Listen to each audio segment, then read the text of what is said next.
Welcome to the Business Buyer Diaries. My name is Nathan Platter. I'm a full-time employee, and I bought a business. I did everything right, from finding the deal, handling all the due diligence on 63 opportunities, and ultimately bought a profitable gym. And boy, was I in for a big surprise as a new owner. I chronicled everything in real time, including the biggest wins to the stressful nights at 2 a.m. I'm sharing my journey without sugarcoating anything, so you don't make the same mistakes that I did. Here's today's episode. All right, well, this is going to be interesting. I caught up with my my counselor today, like outside of business, like personal life stuff. And like they're in the know on how the business is going, how like life is going, and he's had some businesses before, so he's worked with profit and loss, employees, having a rent. So he's been there, different than a gym, but it helps to have that context. And as we broke down the monthly loss, he said, well, what if we made this change? Well, that'd save some money. What if we made this change? Well, that'd save some money. All right, and what if we made this change? Well, that would save some money here too. And we just kept going through, and he's like, Nathan, I'm telling you, this business is close to break even. Like, it's hard. It's hard. I'm not saying it's an easy thing, but you are very close to having a viable business here. It's not as far off as you think. That's what he's telling me. And as we cash through it, like, yeah, we can get close. But part of me is like, I'm trying to evaluate choose your hard. That's the takeaway I have. It's not like it's an easy or hard, or it's a payoff or not, or worth a payoff. Like,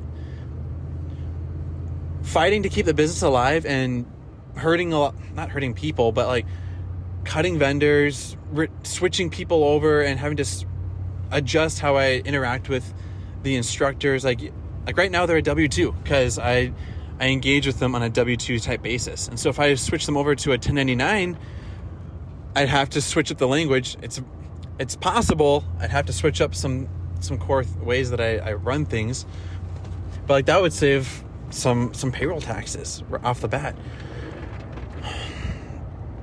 And so I'm trying to evaluate like how to go about this, because if I shut the doors and I close things up, then I like right now, like I'm meeting up with my attorney later today to figure out like what are the options on the table if I have to close the studio and I have to declare personal bankruptcy. Like, what am I signing up for? Realistically, like, what am I signing up for?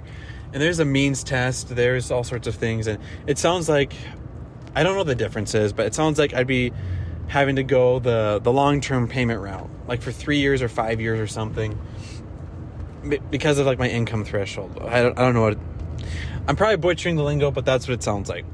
And so if I'm signing up for a 5-year bankruptcy payment, I'm having to find that money somewhere, somehow. And so that's one hard, 5 years. And then the other hard is working in the business, not just on the business. And that's time, that's energy, that's injecting personal checking and savings. Like taking on maybe taking on credit card debt. I don't know. And you can probably feel the weight of my voice because it's not like it's easy versus easy or hard. It's hard versus hard. And either way, there's a gamble. But in some directions, I'm taking a gamble on what can I do in the business while working my day job, remind you, and being a parent and a husband. I'm just torn.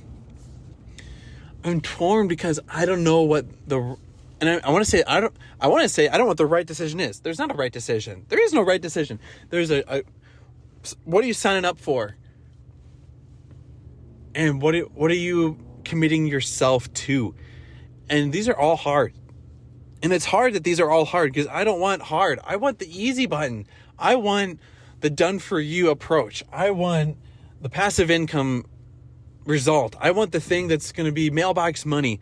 I thought that's what I was signing up for. Owning a business that was self-sustaining. I work 3 to 5 hours a week on it. And that's not what I've got right now. Right now, I've got something that requires time, energy, money, attention. And I don't want to sell my attention. I want to be a present parent. I want to, at 5 o'clock, I want to clock out, know that the thing is running itself. I think everyone wants that. And I want that. And I don't have that. and I'm mad. And I'm smiling because I'm having to put to words the thoughts and feelings that I have bottled up, and I've struggled to put words to the emotions behind it. And I'm mad that I feel like I got gypped, and that this thing is requiring a lot more of me than I thought it was. And in retrospect, it's still not requiring a lot of me, and I'm mad that I'm having to do more than I thought I had to do. And so I'm mad that I may have to be a sales rep and do stuff that I don't want to be doing, like working in studio, like working that as a second job. Like,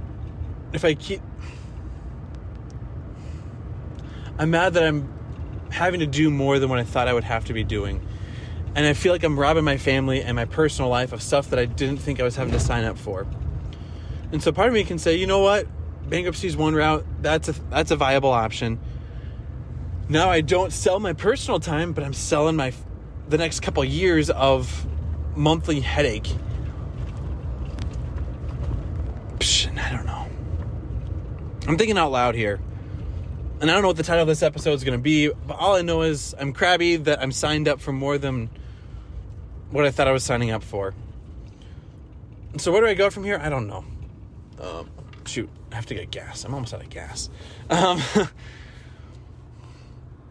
And so there are folks that believe in me and believe in what can be done, and that it's a winnable game. Deep down, I'm not sure that the studio is a winnable game. I don't know. I can see, like, there are side bolt-on businesses that I think is a winnable game. I don't know if my wife's car is worth $800. We have duct tape covering up the rust. Like, and her thing is like shaky every time you drive it. Like, and folks are saying, like, here's how, like, the tax laws work. Here's how accounting works. Here's how, like, business losses work. Here's how to, like, write off things that you need to be writing off. Like, it's such a weird world. There's just so many thoughts and so many directions and so many folks that are genuinely helping. And this is uncharted territory. And I'm just a basket case of emotions. And I don't know, like, what's real, what's opinion. What are my options if I take this route? What are my options if I take that route? I know none of this is going to be easy. I'm not fooling myself into thinking that there's an easy and a not easy route. Like, that's a no-brainer, but, like, I just don't know what I don't know. And I need to put down on paper, all right, if I keep the doors open, here's what I'm signing up for. All right, if I close the doors, what am I signing up for? All right, if I do this and I do that, what is this really panning out to be?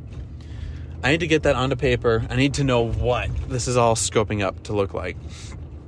And that's tricky because it's right now very theoretical. I need to get down on paper what it's all panning out to be. And it's just hard, man. I'm going to stop here because I think I'm beating a dead horse here. But there are folks that believe in this. There are folks that are saying it's close enough that it's a feasible thing to keep alive. And I'm going to pause right there because I don't know what else I can be saying to drive home the points. So that's where we're at. That's where we're going. Let's talk to some attorneys later today. Let's talk to corporate later this week. We're going to figure out how to fight. And I don't know what the battle is I'm going to be fighting, but there's a way to fight this and to not just roll over and take it.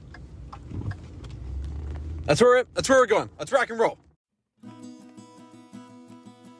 This has been another episode of the Business Buyer Diaries. Subscribe so you don't miss the next episode.